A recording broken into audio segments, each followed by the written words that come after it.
Thank you. My name is Isadora Vronsky. I come from Greenpeace, so I'm probably one of the few environmentalists in the room. Could you wave your hand so I can see, I can't see where you... Oh, here. There. Okay. Yep. Hi. Well, you said, if you do the math right, you can't decarbonize the planet without nuclear. Was one of your previous assumptions. And I'm wondering, with today's share of nuclear in the global primary energy, nuclear makes up 6% of the nuclear of the global primary energy share at the moment. Mm-hmm. How are you going to replace over 80% of fossil fuels with building nuclear power plants that takes more than 10 years and have an estimated today investment cost of 8 billion euros? What's the reality of doing that in time? Well, how are you going to do it with wind and solar? What's the numbers on wind and solar? When you tell everybody that, that's the problem.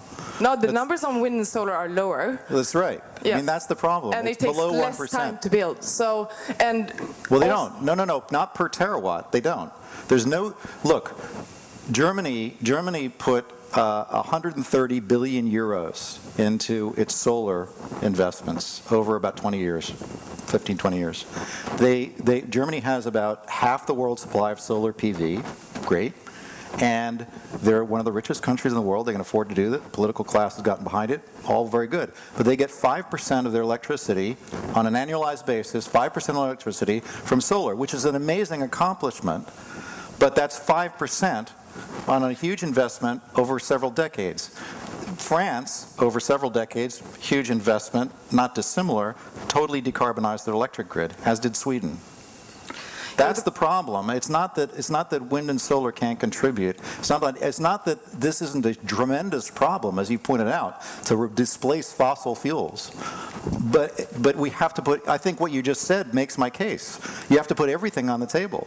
Everything. No, well, I see the opposite in your argument, because today you have about 25% renewable energy in Germany. That has happened over the course of a few years. And how much of that is hydro? How much of that is hydro? Well, you have 32 gigawatts of solar, and you have about 30 gigawatts of wind. No, let's deal with percentages. Let's deal with percentages. How much of what you said? How much is hydro? How much is wind, and how much is solar? I don't have the exact percentage for hydro. Okay, it's 5% wind. You should know because you work for Greenpeace. It's 5% wind. It's 5% solar, 7% wind. Then the rest is biomass and hydro. So you still got 12. Wind and solar is 12%. It's important, okay, which is an incredible achievement, but why Germany is still building coal plants. They're burning the dirtiest coal in the world, and their CO2 emissions are going up. That is a fact. Okay, one last short word from Greenpeace, if you like. Well, I think that just to comment on the film in average, it makes me very confident that we're going towards a renewable future, because it shows the desperacy of the nuclear industry today, bringing out the arguments that you've just shown us today. In Sweden, a country with 50% renewable energy in the total energy mix. 50% hydro. No, not 50% hydro. Yes. I was 50% in the overall energy mix. You're 50% hydro, 50% nuclear. Okay, thanks. You should know this. You're Swedish, I assume. Okay. Thanks a lot, both of you.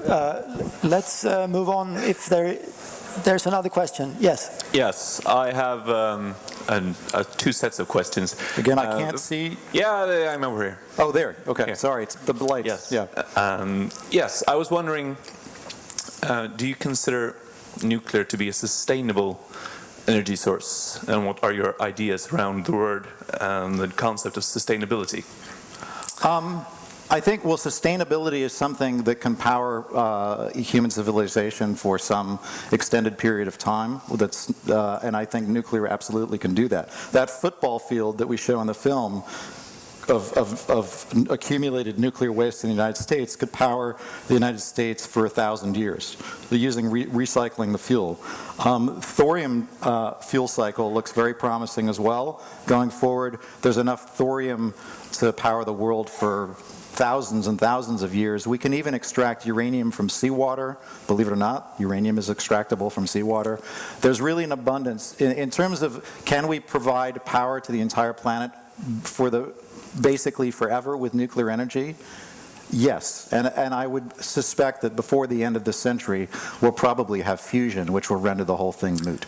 We simply have to get over this hump in the next 50 years. Thank you very much. I think we have to move on with the program now. Okay. Thank you so much, Robert Stone. Thank you. We're going to... Yeah.